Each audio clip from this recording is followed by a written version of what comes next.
वर्तमान समय में हमारे कई ऐसे कार्य होते हैं जिनमें नोटरी की आवश्यकता होती है। जैसे अपने घर का रेंट एग्रीमेंट बनवाने, आयु या नाम में संशोधन हेतु एफिडेविट बनवाने, या मकान, दुकान या किसी और जमीन के कागज सत्यापित करवाने के लिए नोटरी की आवश्यकता होती है। अब प्रश्न उठता है कि आखिर नोटरी क्या होता है। तो आइए जानते हैं कि नोटरी क्या होती है।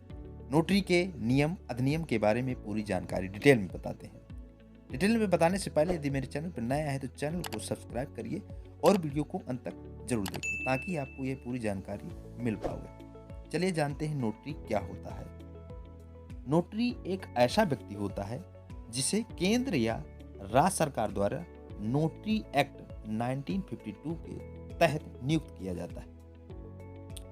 इनको यदि केंद्र सरकार नोटरी एक्ट 1952 के तहत यदि नियुक्त करता है तो उसको पूरे भारत देश में पूरी जगह वह कहीं भी नोटरी कर सकता है। लेकिन यदि राज्य सरकार के तहत वह नियुक्त होता है तो उसको मात्र अपने प्रदेश में ही उसको पावर होता है, वो प्रदेश में कहीं भी वह नोटरी कर सकता है। अब जानते हैं कि इसके पास कुछ विशिष्ट कार्यों और कुछ कानूनी अधिकार होते हैं। केंद्र सरकार द्वारा यदि नोटरी की नियुक्ति होती है तो देश के किसी भी स्थान पर कर सकता है। राज्य सरकार अपने किसी भी राज्य सरकार कहीं भी किसी भी जगह उसको नियुक्त कर सकती है। अब आइए जानते हैं नोटरी के कार्य क्या होते हैं। नोटरी के कार्यों के अंतर्गत किसी भी प्रकार के दस्तावेज को सत्यापित करना, प्रमाणित करना।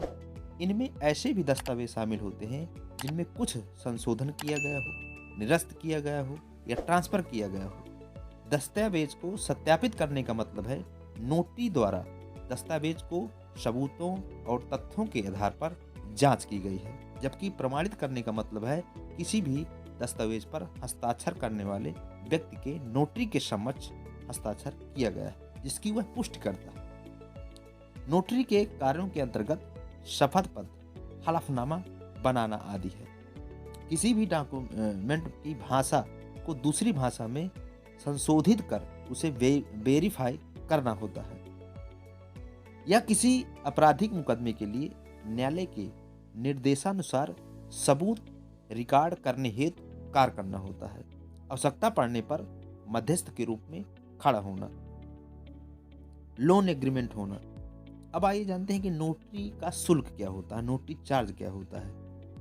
10,000 रुपए तक के दस्तावेजों पर शुल्क 35 रुपए की होती है, जबकि 10,000 से 25,000 रुपए तक के दस्तावेजों पर 75 रुपए का होता है, और 25,000 से 50,000 तक के दस्तावेजों पर शुल्क 110 रुपए होती है, और 50,000 से अधिक दस्तावेजों पर 150 रुपए की फीस लगती है।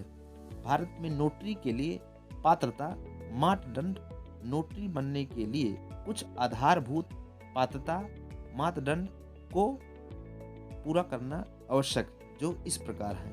नोटरी बनाने के लिए आवेदक की आयु कम से कम 10 साल का होना 18 साल का होना आवश्यक है। नोटरी बनने हेतु आप उसी राज्य में आवेदन कर सकते हैं जिस राज्य में आप निवास करते हैं। नोटरी सेवा में शामिल करने के लिए सबसे अहम शर्त होती है कि उसके ऊपर किसी भी प्रकार का गुंडागर्दी या फिर कानूनी दोष न हो।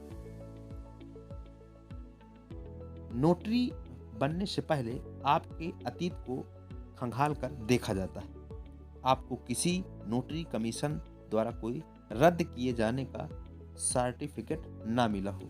नोट: प्रत्येक राज्य में नोटरी बनने के दिशा निर्देश अलग अलग हो सकते हैं, जिसको जानने के बाद ही आप आवेदन करें।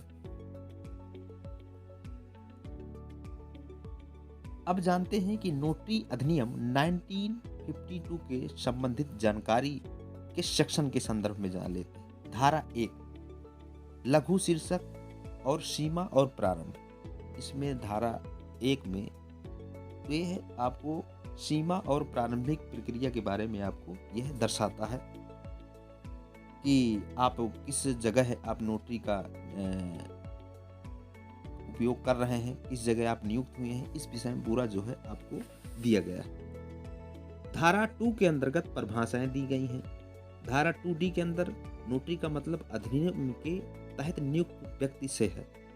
धारा 3 के अंतर्गत नोटरी नियुक्त करने की शक्ति। इस सेक्शन के अंतर्गत केंद्र सरकार भारत के पूरे हिस्से के लिए नोटरी और कानूनी व्यक्तियों के रूप में हो सकती है जिसके पास कानूनी योग्यता हो।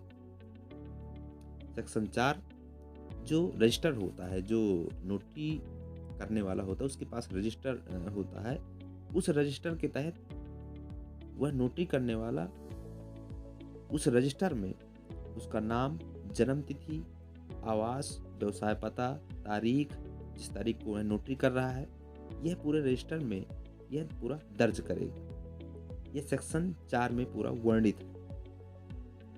सेक्शन 5 के अंतर्गत की निर्धारित शुल्क उसमें शुल्क के विषय में बताया गया है कि किस प्रकार से शुल्क लेनी है और इसमें क्या समय सीमा है, ये पूरा इसमें पूरा दिया हुआ।